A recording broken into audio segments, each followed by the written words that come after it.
So welcome everybody to the second hour of Mind Shifters Radio. Today is Friday, January the 8th, 2021, and our calling number is 563-999-3581 and press 1, and that puts you into queue to talk to us. We'd love to hear your comments and questions because it makes it your show. And great conversation between Susan and Mary and Dr. Tim, and I think we are all there at some time or other looking at, okay, do I tell the whole truth or what's in my mind, my reality, or do I just, skirt around it or save their feelings or my feelings? So that's great conversation. Thank you. And welcome, Michael. Thank you, dear heart, and welcome, everybody. Honored and delighted that once more you are with us, or if this is your first time, for the first time you're with us, to engage in this awesome conversation about first century Aramaic forgiveness. And our work is that of understanding what is probably some of the most ancient technology of the mind, and that is understanding exactly how to access the recesses of the mind that hold those generational patterns of traumatic experience that end up reflecting in our lives and bypassing the mental gymnastics of projection that has us pretending that what we're experiencing is caused by something outside of us, and coming back to the state where we comprehend full responsibility and have the tools. And this is the most important part, and to me, the piece that's been missing. When you go back to the original Aramaic words of this man, Yeshua, he's popularly known as Jesus, if you're not familiar with that name, 2,000 years ago, he laid out a set of tools for how to heal one's life, how to be restored to human life. If you listen to his words, he doesn't say, I come to bring you dogma and doctrine. And you look at many people in the world today, you'd think, well, that must be what he was all about because that's all that's important to them. To those people, he said, you strain a gnat and you swallow a camel. And he said, I come to bring you life. What is life? Hold a newborn child, you get to experience exactly what life is. It is clearly the profound experience of the active presence of love, our created essence. And when we come into the world in that state of being, if the world around us does not have the awareness that that's what life is about, then it tends to pile on us its hostilities, its fears, its rages, its pain, its trauma, its stress.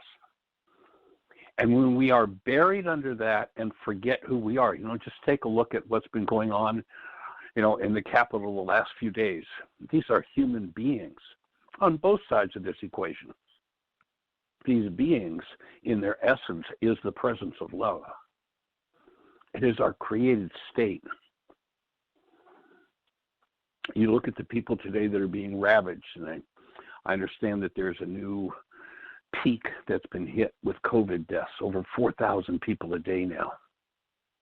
And the suffering and the pain and the trauma of that is just beyond comprehension.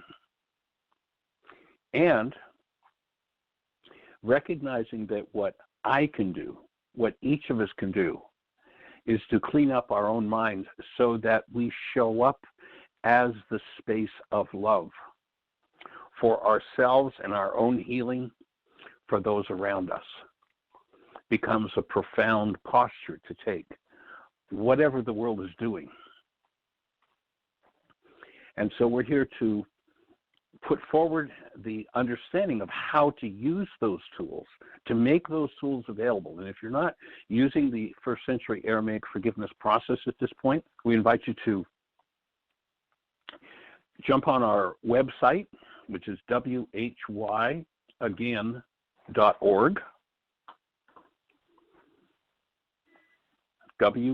whyagain.org. And in the upper left-hand corner of the page, there's a link that says Start Here. Push that button and start there. And it will walk you through, literally, the last 50 years of developing this work and the last 40 years of working with that first century Aramaic technology and developing the step-by-step tools for achieving reconnection to human life, our birthright, reestablishing our birthright. The forgiveness process itself is a step-by-step worksheet process, which at first, for most people, is not going to make any sense whatsoever. In fact, it's going to seem to be totally and completely backward. And it is. Well, actually, it's not. We are. You know, we have internal pain happening, and we say, you hurt me. That's backward. And so when our understanding of life is backward, and we can tell by the language that we use, the speech that we use, where we are with it, when we're always in the game of you made me mad, you made me sad, you hurt me, you did, they did, this did, that did, we're living in a state of total denial. And denial means that when I think or speak as though something outside of me is the cause of what's going inside of me, then I hide from myself. I literally put under lock and key the part of my mind that I most need to access and that I'm most in need of healing. The forgiveness technology is how you reverse the mind. You access the parts of you that generate your pain and your trauma. You face them and you remove them. So you can do the actual step-by-step worksheet process right there on the website. You can print off the worksheets, and there are several different versions of it. Each one has a different perspective on the same process, the same core, but different pieces of the puzzle. So you can print whichever ones appeal to you off, print them all off and start using them and see which ones you find most effective. I know that oftentimes we'll have people who say, well, I'm actually using this one day, and then the next day I use a different one, the next day I use a different one, and it approaches the mind in slightly different ways, so it assists in breaking down the barriers to finding the hidden parts of one's own mind. You can also go to your app store on your phone, and to my knowledge, at this point, it's the world's only forgiveness app. If you go to your app store and type in the words Heartland, that's all one word, Heartland, Aramaic, Aramaic, forgiveness. Type in those words and you'll be looking at a link from which you can download that forgiveness app, and then you'll be able to do the forgiveness work right there on your phone. There are two different versions of the worksheet, and there's also a children's game called the Drag-On Klingon game, which some adults use for themselves as well. So we invite you to take any and all of that, put it to work, and then come back to us here on the show and ask questions. And we're here to create the most powerful support that we can. We're going to offer you everything that we know, everything that we have at every minute in regard to any of those tools. And so if we can support you, if you're listening to the show on your phone, then you just push 1 and we'll be having a conversation. If you're listening on one of those podcasts or stations where we can't see you, if you call into the show, the call-in number is 563-999-3581. If you call that number, you'll be listening to the show, push 1, and we'll have a conversation. So how can we support you? What's on your mind? There's definitely lots of bizarre behavior playing out in our culture today from many different angles. And as you watch that, you may think that you are stressed by those things that are going on, whether it's COVID, whether it's politics, whatever it is that's going on, whether it's just pure, violence or fake, whatever it is. If your mind is telling you you're upset because of that, just notice that your mind's not telling you the truth. The only reason you will ever be upset is because there is the energy of upset in you. If the energy of upset is not in you, and the thing that you say upset you happens, there will be no upset to happen. You may say, I don't like this. I'm going to do something about this. I'm going to hold somebody accountable for what they've done. I'm going to take action. I'm going to become an activist and do something about this. Do it out of upset. Because every form of upset in the human mind disconnects the human mind from love. And the human mind only works properly, only has its highest levels of intelligence when it's connected to a proper power supply. And the power supply is love. We'll ask oftentimes, well, actually every time we do a Why Is This Happening to Me Again workshop, how many of you have ever done something you regret?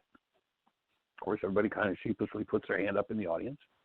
So now, tell me, what were you feeling that motivated you to do what you did that you say you now regret? 100% of the time, it will be some form of hostility or fear.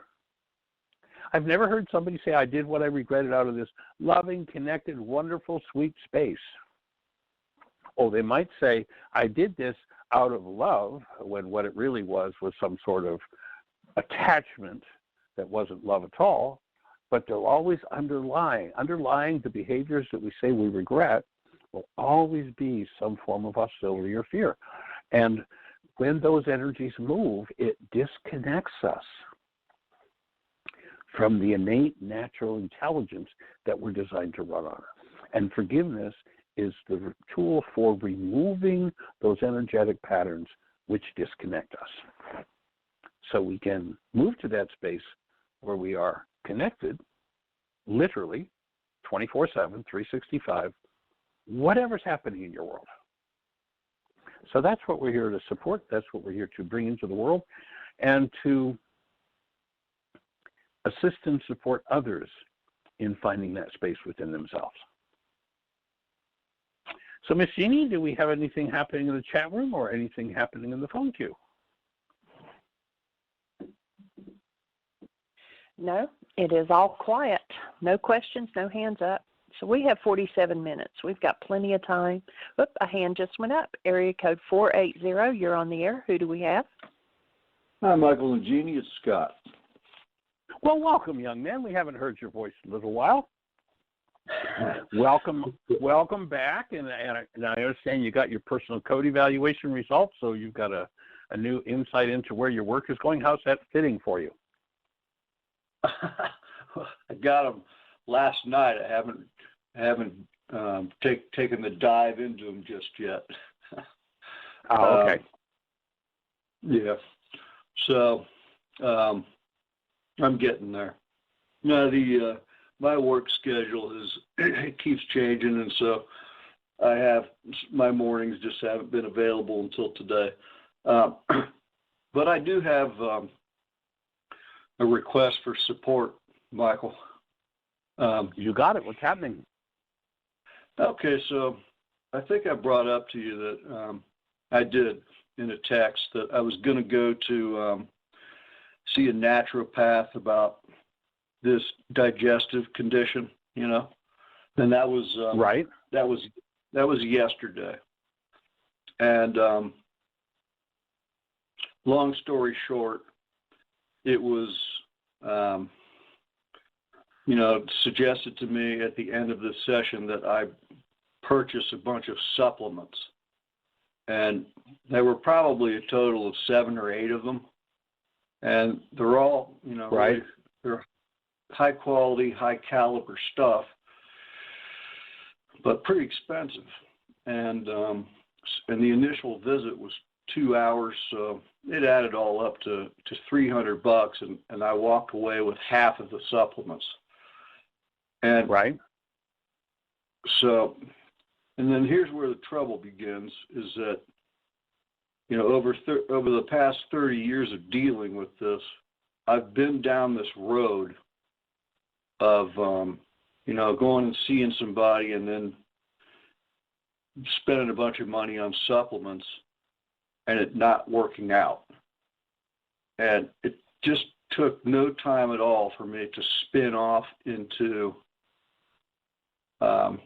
first, I had a difficult time accepting. She said 2 things to me. both I found difficult to accept.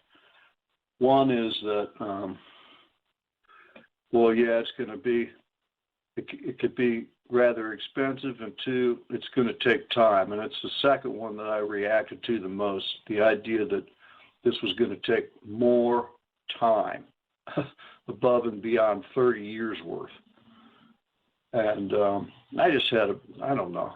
First, I after it kind of sank in an hour or so later, first I kind of cried about the whole thing for about a minute or so. And then, you know, the rage set in, the temper, the hostility. And sounds like an old pattern. Yeah, it is. If I recall correctly, one of the first conversations we had when you kind of reconnected with the work a while back was how you were enraged because Yeshua wasn't going to fix it all for you today. Yeah. So it sounds like you're in a why is this happening to me again pattern. And my offering would be that your work will be to dissolve the underlying pain that you drug yourself with rage to cover. And the willingness to let go of the rage, the drug. I mean, rage is no different than a fifth of scotch. It's the same thing. Mm-hmm. And you commit yourself to becoming a non-user. Just, you know, I mean, if you were an alcoholic and you said, you know, here I, you know, drank a bottle of whiskey yesterday, I'd say, so if you keep taking just an ounce or two of whiskey a day, you're going to slide right back into the same hole. You've got to become a non-user of whiskey. My offering is that rage is a drug, and if you use it, you're going to slide back into that hole. You've got to resolve to become a non-user, and that means I'm going to have to look at the thought disorders behind my rage. And then, once I let go of that, just like the alcoholic, I'm then going to start to see the part of my mind that holds the pain that results in my body misfunctioning. That makes sense? It makes sense. The only thing that came up was that in that personal code evaluation, the last thing I got, which I looked at a little more closely, was that I haven't watched the videos yet, so I'm not too familiar with all of it. But the PCD suggested that for me, it's not pain that's underneath; it's fear. Does that sound right? And fear is just a pain. Fear just is a form of pain. Okay. Same thing. But not Same so thing. much. In other words, not so much hurt or sadness, but fear. Right? Mm-hmm. Makes sense. Okay. Yes. Well, that's a new one to me because I have not really examined or looked into or intuited what that fear is about. That's a brand new question for me. That'll be a powerful pursuit then.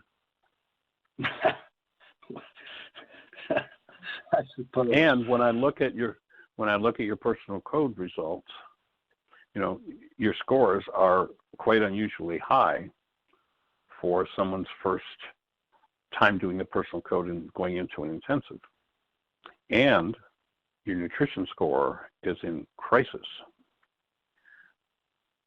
What that says to me is that one, and of course you brought this to the forefront right from the beginning, you're well aware of it, this digestive process has been going on for a long time, and it's not likely to resolve overnight. It's going to take a significant amount of committed time and work to literally access every energy that's created disturbance within your digestive system, bring it to the fore, and be finished with it. That's just the way it's going to be. You know, as I said, I was saying to someone the other day, and they were talking about the challenge. You know, when I started my life out, the thing that put me on the path of doing this work was that the last 6 days I was in utero, they gave my mother Pitocin. Pitocin's a drug designed to force the baby out of the womb. I obviously wasn't leaving because they gave it to her for 6 days straight. By the time the birth was happening, they called my father at work and said, if you want to see this kid alive, you better get down here because he's not going to make it through the night. 3 or 4 times the first year of my life, I was almost dead from lung issues.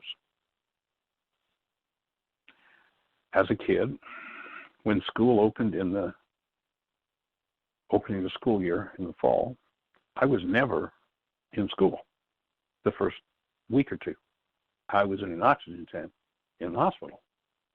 I lived on an inhaler and pills for 25 years until I started to wake up and realize that while these things were keeping me alive, they were killing me. And I needed to do some work. And I worked to the point where I got rid of all of those drugs, haven't had a drug in my body. I've had a tooth infection here and there. When I was a kid, I had a dentist that liked to drive a bulldozer through my mouth. So I've done some antibiotics for tooth infections. But otherwise, I haven't had a drug in my body in decades and decades. And my lungs, I mean, I've had my lungs tested. You know, you go to a disease fair, you know, you go to a city where they're doing a disease fair where they're selling all their diseases. And I've had my lungs tested, and they're like, wow, you have an amazing lung capacity. And then I tell them my history, and they say, this has happened once, pardon me, I should say they, but they said, well, you know, then we must have made a mistake because with that history, you couldn't possibly have that lung capacity. Yes, I could. I do. And I still work on cleaning up my lungs. You know, that's still, I recognize for me, the weakest part of my energy system that I still work to process and move through. So, you know, and now I'm talking about several decades of working in that arena. And I'll just offer that, you know, what it sounds like for you is that the place where your disintegrative energies tend to express is in your digestive system. And it's at a point of, and has been for several decades, debilitating, as my lungs were. Unfortunately, my lungs have not been debilitating for several decades, but they're still a challenge, and it's still a place that I work. In fact, just a couple of days ago, I started to do a new lung detox. Just before the show, I finished making a lung detox tea. As I continue to work on that and rebuild them to the point where they function perfectly, which they still don't do. Invite you to resolve whatever emotional, you know, for me, it's like, well, I still have work to do on my lungs, so I'll continue to work on my lungs. It sounds like for you, I still have work to do on my digestive system. Oh man, I'm really peeved at that. It's like, well, okay.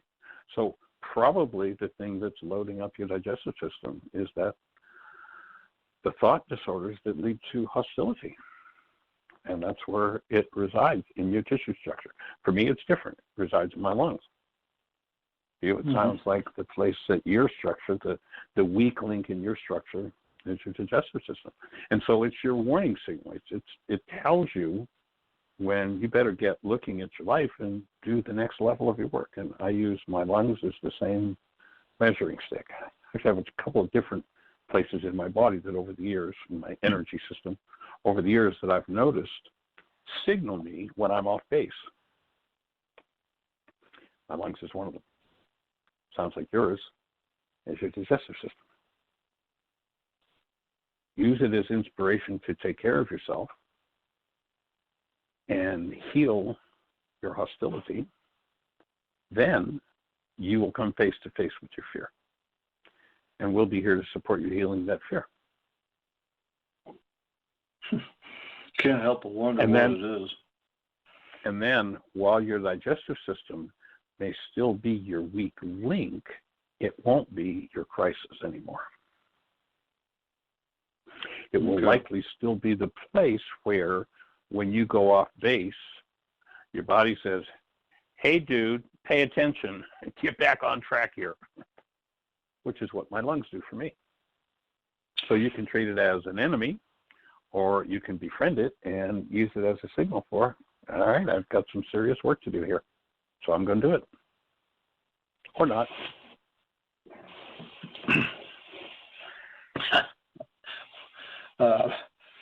Well, yeah, I mean, part of it was, I did have a goal. And the goal was, because this, the intensive starts pretty soon, Michael, 3 weeks. Yes. And what I had in mind was, because this condition is debilitating, I was hoping that, and because I'm working full time and I've got some scheduling I just, you've heard this before, but what I was hoping for was to have a chunk of this health thing behind me before the intensive started, because I'm having a difficult time imagining, because I got like 4 reports yesterday for that Jeanie sent me. The naturopath. Oh, okay. Yeah. For Jeanie, plus the naturopath stuff, plus work, and I'm thinking, how am I possibly going to manage all 3 of these things at the same time come end of January? And that really just added to my upset, was that I was hoping to have some of the symptoms behind this condition behind me, and I don't think they will be, not yet. So did you notice the denial in your language there? No. So just remember that denial is when I think or speak as though something outside of me is the cause of what's happening inside of me. Then I dissociate from the part of my mind I need to heal. So notice that your language is about how that was going to make it difficult. My offering would be, as you take that back into stride, okay, how does it look like my life? And I'll just ask this question, to be in overwhelm and think I can't accomplish. When, if you think about it, was the first time in your life you experienced that overwhelm? And who, hint, hint, hint, was there and part of the process?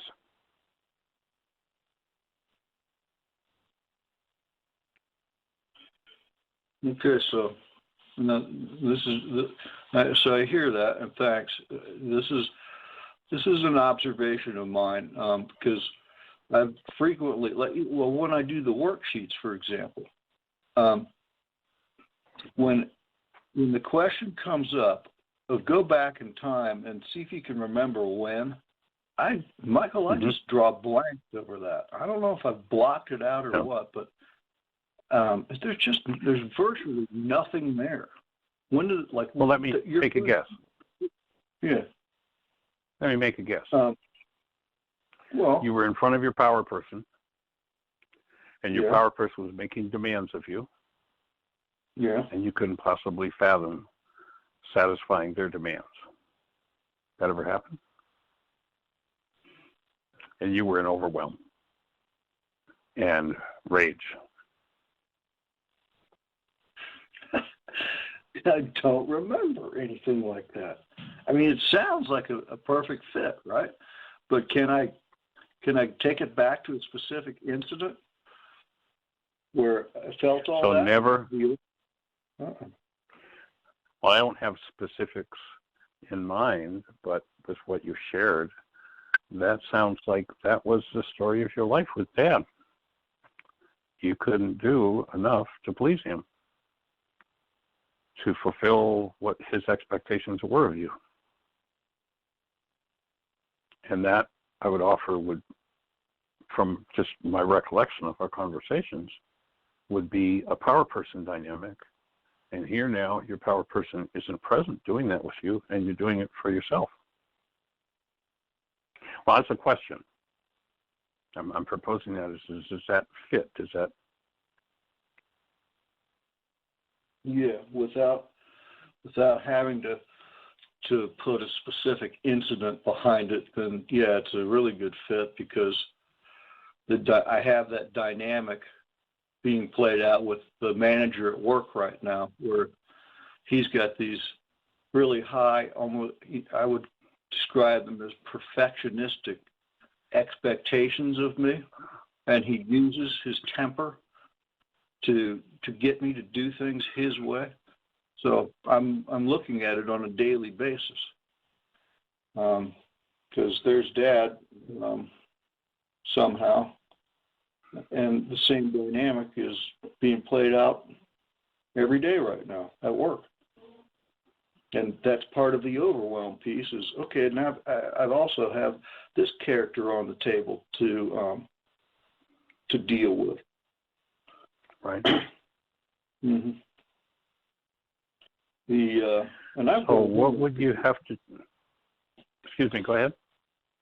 Well, I've brought him up before, and quite a bit has shifted regarding my response to him now. I'm no longer countering any of his anger with my own. I'm just I'm not getting defensive. I'm staying within myself and letting him do what he's going to do and not reacting. So I think I've made progress on that end. And cool. I'm not so what would you? Right. So what would you have to change to go into the office and let him run his little routine, whatever it is, and you stay connected in a love exchange with him continuously? What would you have to give up to do that? What would you have to give up to go into that workplace and be fully in touch with your being as love, present at every moment of interaction with him? What is it inside of you that would prohibit you from doing that?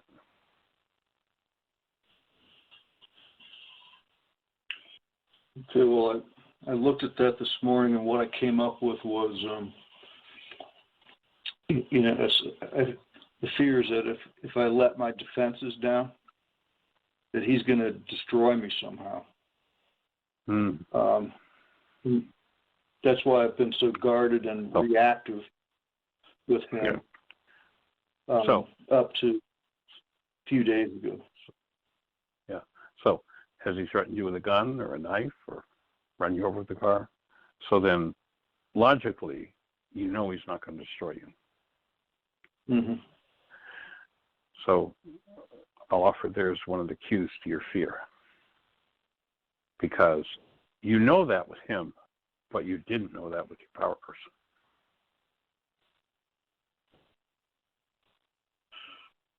You still play it out with him that somehow he might destroy you. And that's not realistic. That's a product of mind energy within you. Now, can you transfer the learning of that to the dynamic of the relationship with your power person? And I'll offer that's probably what this intensive is going to be about for you, is that piece of work.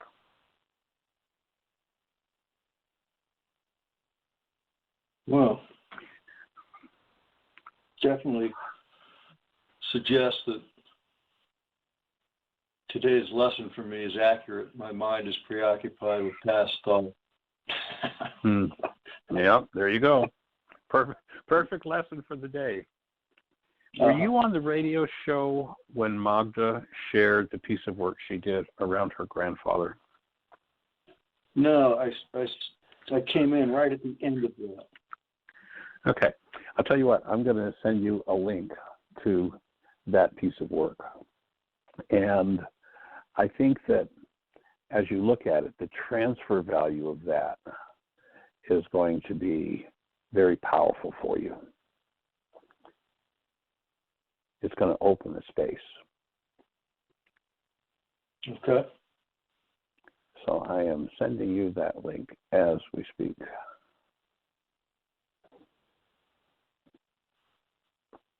And give that a listen. And it's one of the most profound pieces of work I've ever seen anybody do. Okay. And she in the radio show, it was something that happened during the intensive. And when you do the intensive, you'll be privy to that whole live process. But what I just sent you is a link to the radio show where she called in and shared that very generously with everyone. And it's just such a profound piece of work. And that listening to and imagining yourself in that space, being able to do that will give you another level of opening to do that piece of work. And Jeanie, I'll send that piece to you too, so you can put it in notes, because I know that probably your mind is already saying, "Oh, I should put that in the notes." Thank you. And a comment in the chat room from Lisa is out of the Course in Miracles, where it says, "In my defenselessness, my safety lies." Yeah. Good catch, Lisa. I always add 2 words to that one. In my defenseless, my power and safety lies. Because it's really when I can let go of those defenses, that's when my power becomes success. We a lot of times in certain circumstances, and the ones you're thinking about right now, you're working with Dad and with this boss. One feels powerless, like they've got all the power, I don't have any power. The truth is, you have and always have had at every instant of your life, as everyone else has, as much power as any human being has ever had, including Jesus Christ. You've always had that much power in you. And remember, he says, the things I do, you can do and greater. So he's acknowledging that for you. But here's what happens. When we go into denial, we hide our power in our brain's image of them. So then, when our mind generates a perceptual construct about them, there's all this power in our brain's image of them, and we think they're the one with our power. But that, too, is a projection. The power is always within us. And as you forgive, you'll reclaim that power. It will become yours again, consciously, purposely, to use as you choose to.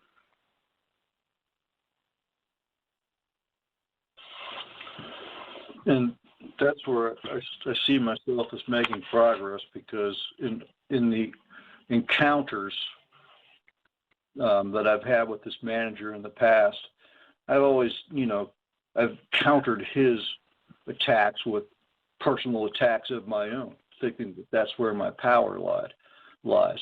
Yeah. But lately, that's the very thing that I've been mulling over is that lesson, is that my safety lies and my power lies in my defenselessness. And so for the last few days, including times when he has attacked me, I have not responded. I've just looked at him, said nothing, which to me is definitely a step forward. Nice. Good piece of work. And was your mind still doing, you didn't say it, but was your mind still doing it? And if so, the next level of that will be when you forgive that from your mind and there's not even the inclination to do it. Right. And remember the power person dynamic. Remember, there are only 3 behaviors possible when you're playing out of the power person dynamic. And this literally is what runs the world. When there's no stress, and the level of stress you're under will determine which behavior you do. When there's no stress, you'll do whatever you did to get along with your power person. When stress starts to build, you'll do whatever you did to resist and survive with your power person. When you become ultra-stressed, you'll do what your power person did to you that you hated the most. So notice that up until just a few days ago, you were being controlled by that power person dynamic. You did exactly what your power person did that you hated. And now, having insight and starting to give that up is going to lead to a whole new level of recapturing your power and making it consciously yours again.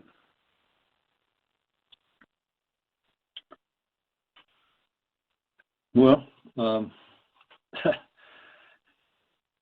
this might be of some interest, is that when the last time that he yelled at me, the thoughts started coming to me that, well, in order to, and this is not what I decided to do. I made a decision with Ruka instead.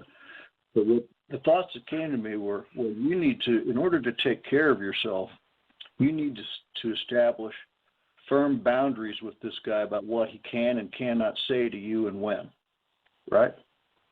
In other words, it was a very clever way of telling him when he's out of line and how he needs to, and how he now needs to conform to my new set of rules.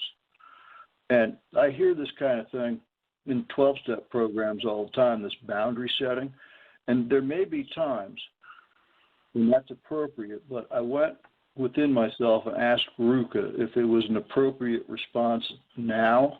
The answer was no, definitely not, because I think it would be a very clever way to just put a different form of resistance right back in his face again, and just keep another the form dynamic. of attack. Yeah, exactly, and keep the dynamic in place, because I was all ready to do that when I checked in, and it was so strong a no that I thought, okay, then this is clearly That's an awesome piece of work. Thank you. This is clearly a case of I need to continue to do my work around this, and I need do nothing. In other words, Ruka is in charge of this thing, and my going in there to do things like set a boundary with this guy is definitely continuing to interfere. Well, what I hear you saying is it was the next subtle way your mind was going to trick you into doing your power person behavior. What did your power person do? Enforce their rules on you. You're going to do what I want you to do. And nice catch to go, oh, it's just another permutation of my mind playing the same game. Excuse me, I think I'll show up as love instead. Catch. That's a powerful piece of work. Thanks. And I'll bet, go back to the moment where you made that, and I don't think you made a decision. I think you made a choice for two different things. If you go back to the moment where you made that choice, I'll bet there was physiological relief in your gut.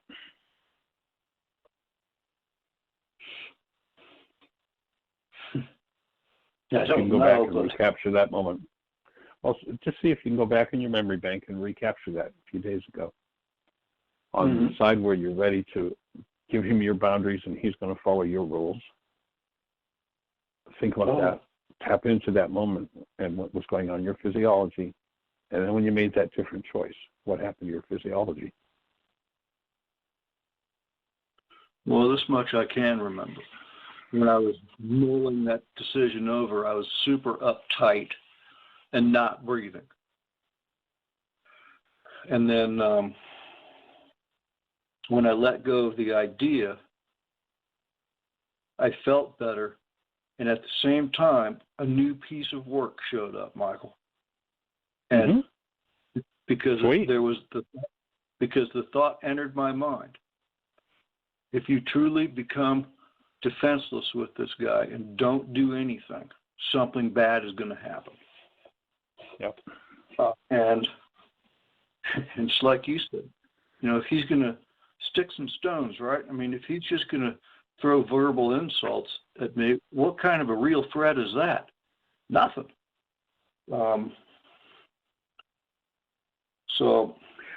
But notice your mind was making its best guess out of its past as to what was going to happen.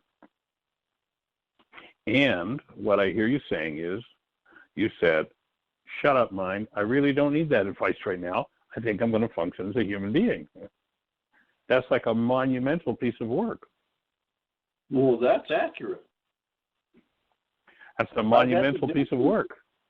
That's exactly what I said. Yeah. I'm not listening. That advice will have me shipwrecked in no time and keep the dynamic going. Now, have you done any worksheets?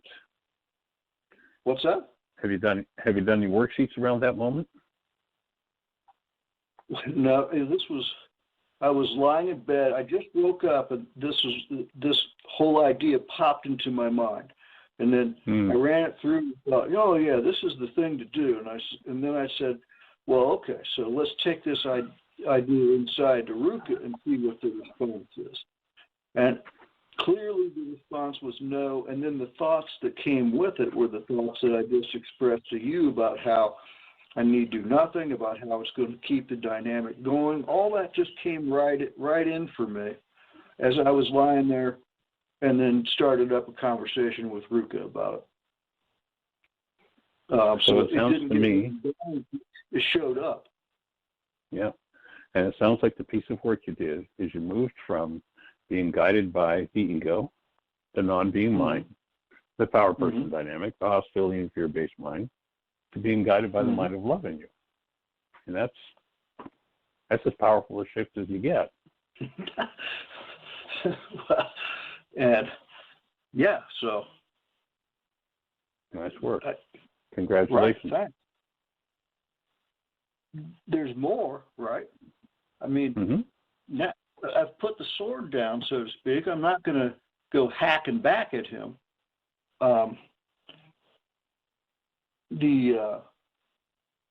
What are you going to do? That's what you're not going to do. And what you're not going to do is the mind's way of tricking you into languaging what it wants you to do and moving you in that direction. So when you get clear on what you're not going to do, the mind's guiding you there. Be aware of the speech. And so consciously shift your speech into what you're guided to do. And what's it going to look like the next time he goes into that state, if there is one. Which, if you resolve this fully, there may never be another one. Might be, but may not. You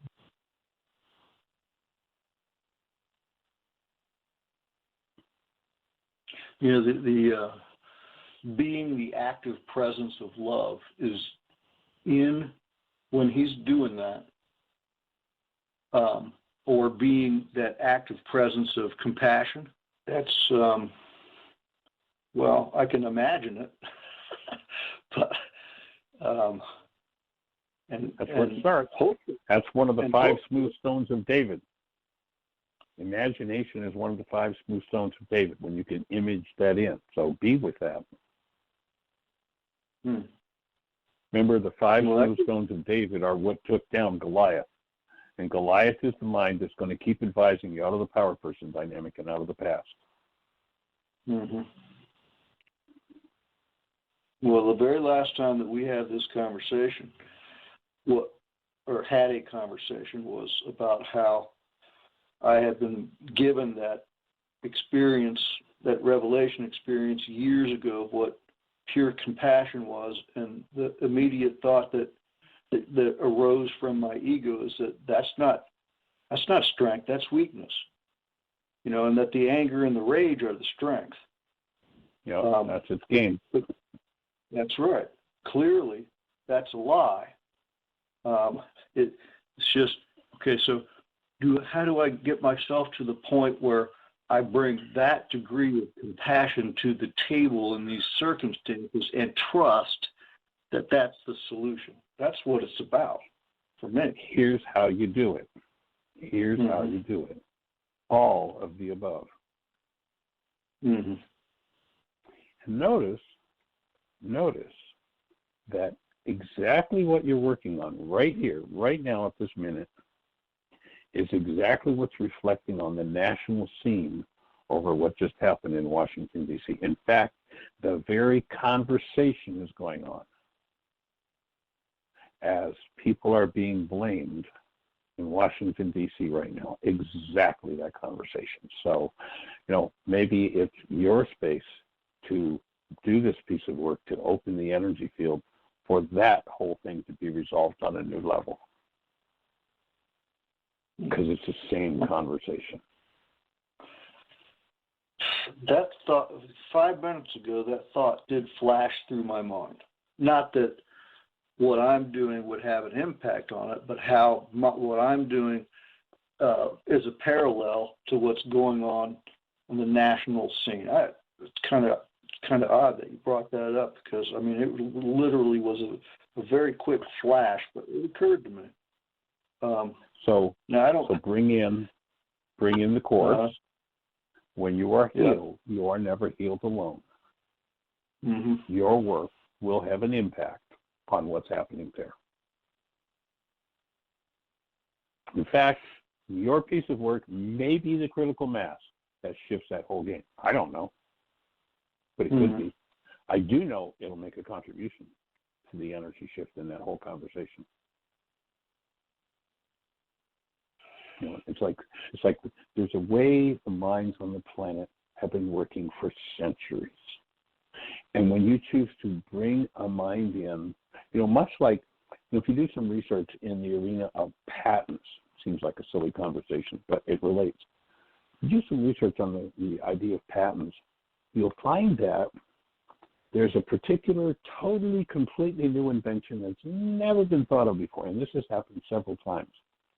And on the same day, almost to the same hour, that idea has been patented in Italy and in America and somewhere in South America. The same idea was patented on the same day. Has happened several times. When you apply the understanding that this is an energy system and that this energy system is run by mind energy, if we've got a certain way that things are being done that's insane and based in hostility or fear, somebody's mind has to bring in the new.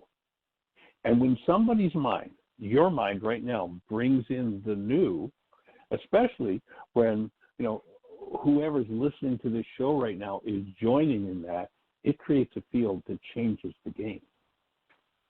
It may be the critical mass that Yeshua was talking about 2,000 years ago. This one core issue that you're dealing with in the impact of how minds work on the planet, yours might be the critical mass. I don't know. Or this whole community right now being with you in this might be the energy that is the game changer. And I'll breathe with you on that and allow that to be integrated.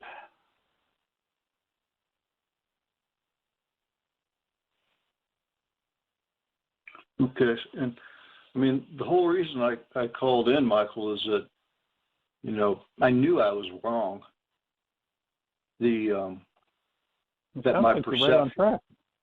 No, not about this, but that my perception regarding the appointment yesterday and how things don't look good as far as this being an overwhelm. I knew that I was askew. Piece of work. And so, yeah, and thank you, because, you know, I was fit to be tied still when I woke up this morning. I knew I had to do something about it. Yep. And notice that all it takes is cleaning up the thought disorders, the things based in hostility and fear. Every time our mind advises us out of hostility or fear, it's tricking us into a lie. And when we forgive those thought disorders, then we become the space where truth can show up.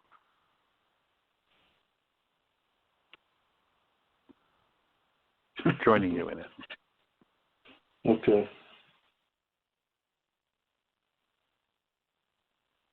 Yeah.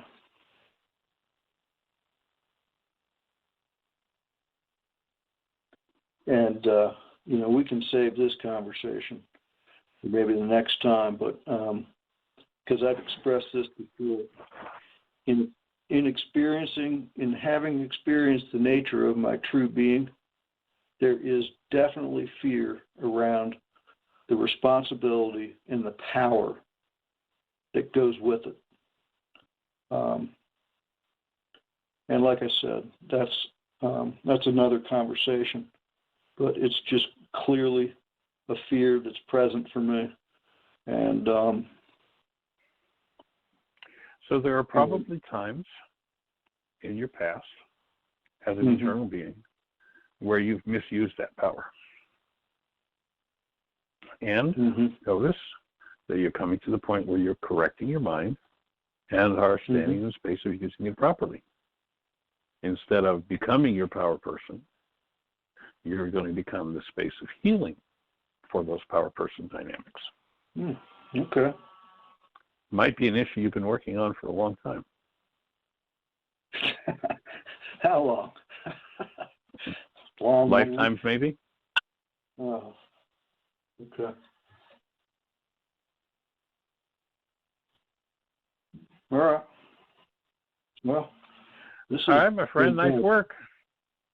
All right, thanks. Hey, glad to be on the team. Delighted. Hey, okay, thanks, appreciate your support. Appreciate you being on the team, and your willingness is enormous.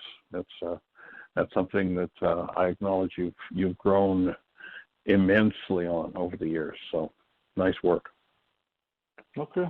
Well, thanks. Cool. All right, blessings. Blessings. Okay.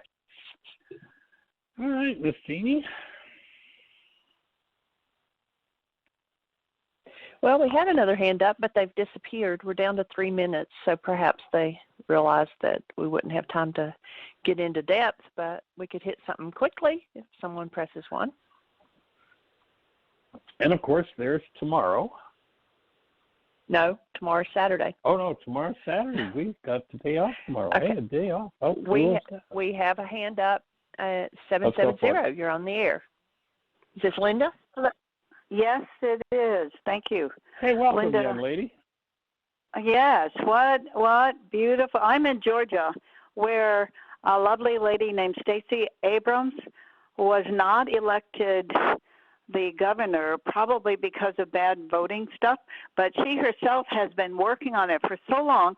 She is single-womanly handedly, the most responsible person for us having two Democratic senators, and the first time we had a black. So anyway, I myself am facing my own drug addiction of collecting things and getting into ideas.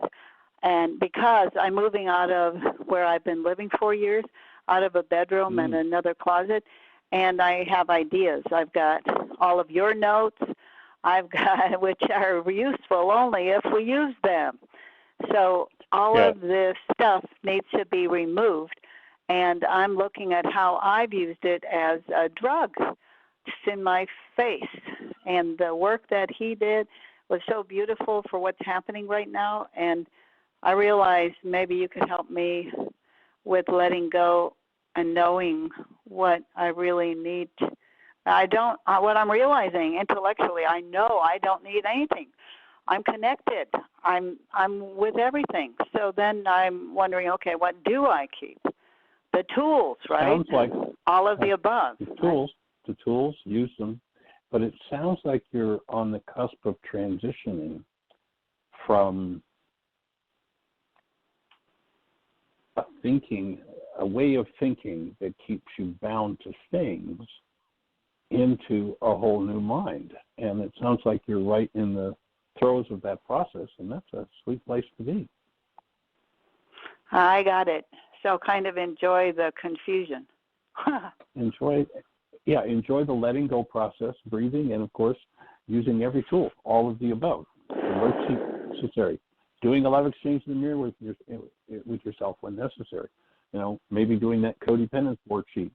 How did you watch, and the show's going to cut us off, but that's okay. How did you watch your power person holding on to things? Is this a power person dynamic? Is that another place to do the codependence worksheet process? So we'll hold the space for you and invite you and everybody else to have the best year yet of your eternal life. We're out of time. The show's going to cut us off in a second. And so we'll just hold you in a blessing. Take care.